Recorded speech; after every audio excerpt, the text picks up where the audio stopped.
பிஸ்மில்லா. இது திருச்சி மாநகரம், தமிழ்நாட்டில் உள்ள திருச்சி மாநகரம் தமிழர்களுக்கு எல்லாத்துக்கும் தெரியும். இருந்தாலும் அதை பொதுவெளியில் சொல்லும்போது சொல்கிறது கொஞ்சம் நல்லதுங்கிற மெத்தட் தான் சொல்கிறேன். சரியான சூடு அப்படிம்பாங்க, அதுக்கு கந்தக பூமின்னு சொல்லலாம்.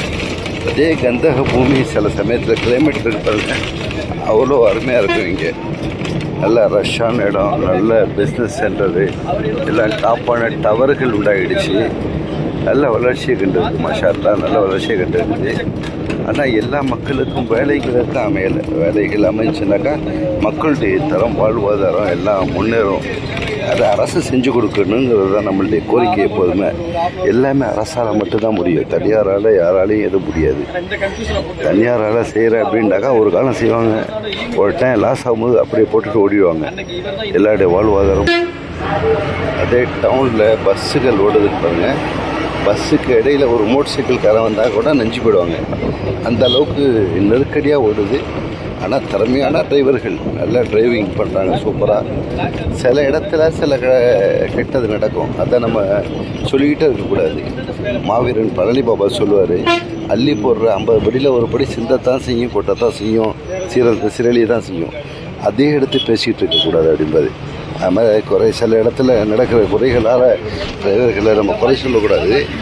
அதே போல் மற்றொரு கருத்து என்னண்டாக்கா, எங்கே இருந்தாலும் நீர்நிலைகளை உண்டாக்குவாங்க. நீர்நிலைகள் போய் வேஸ்ட்டாக போய் கிடக்குது. தண்ணீர்கள்லாம் போய் திருப்பி ரிட்டர்ன் ஆகி கடலில் போய் சேரும்.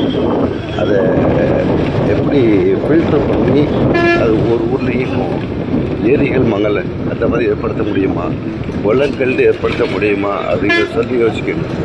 அதான் சில ஊர்கள்லாம் உண்டாக்கியிருக்காங்க, அவ்வளோ அருமையான நீர்நிலைகள்.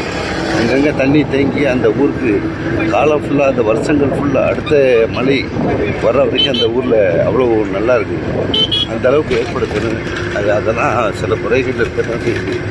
இது எப்படின்னாக்கா, இது வாலியன்ட்ராக ஒர்க் பண்ணக்கூடியவங்க செய்யணும்.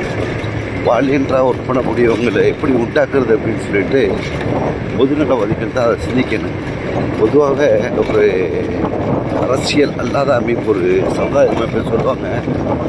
பொதுவாக ஒரு பெரியவருக்கு ஆவரேஜ் ஒரு 10 வயசு பையன், ஒரு 8 வயசு பையன், 7 வயசு பையன்ட்டு ஃப்ரெண்ட்ஷிப் வச்சுக்கணும், வழக்கு வச்சுக்கிட்டு அவங்களோட அன்பாக இருந்து அவங்களுக்கு சொல்லிக் கொடுத்து கைடு பண்ணணும். அந்த மாதிரி ஒரு வாலிப பிள்ளைகள் ஒரு 30 வயசு மேலே டைவர்ட் ஆகாமல் இருக்கிறதுக்கு பெரியவர்கள் சொல்லிக் கொடுத்து அவங்கள உருவாக்குனாக்கா நம்ம நாட்டை சூப்பர் நாடாக ஆக்கிடலாம். வல்லரசில் ஒரு நாடு தான் நம்ம நாடு. நல்ல அரசு என்று சொல்ல முடியாது, அவ்வளோதான். ஒரு வல்லரசு தான். எல்லா இடத்துலையும் பசுமை பார்க்குறதுக்கு கண் குளிர்ச்சி, இயற்கையினுடைய வளர்ச்சி. இயற்கை வளர்ச்சினாக்கா இயற்கைன்னா படைத்தவன் தான் அர்த்தம். இயற்கை இறைவன் சொல்லுவாங்க நாங்கள் தமிழில். படைத்தவனுடைய வளர்ச்சி, இதை பாராட்டு இன்ஷாஅல்லாஹ். ஜஸாக்கல்லா. இது நான் இன்றைக்கி எடுத்த டேட்டு 28/1/25. எல்லா இடத்துலையும் மேம்பாலங்கள் கட்டிட்டாங்க. மேம்பாலம் கட்டியது ஒரு ஆட்சி மாறி இருந்தாலும் அதிகாரிகள் தான் செயல்படுத்தாங்க, நல்லா இருக்குது. ஆனால் அந்த சில ரோடுகள் தான் தரமற்ற இருக்குது. அதையும் அதிகாரிகள் ஃபில்ட்ரு பண்ணணும். எங்கே தரமற்று போடுறாங்களோ அவங்கள பிடிச்சி அவங்க மேலே கேஸ் போடணும். அவங்கள்ட்ட அடுத்த டெண்டர் எடுக்க விடாமல் பண்ணணும். அது எல்லாமே அதிகாரிகள் தான் செய்யணும். இன்ஷாஅல்லாஹ் செய்வீர்களா எதிர்பார்ப்போம், செய்வீர்களான்னு சொல்லிட்டு பார்த்த நண்பர்களுக்கு நன்றி.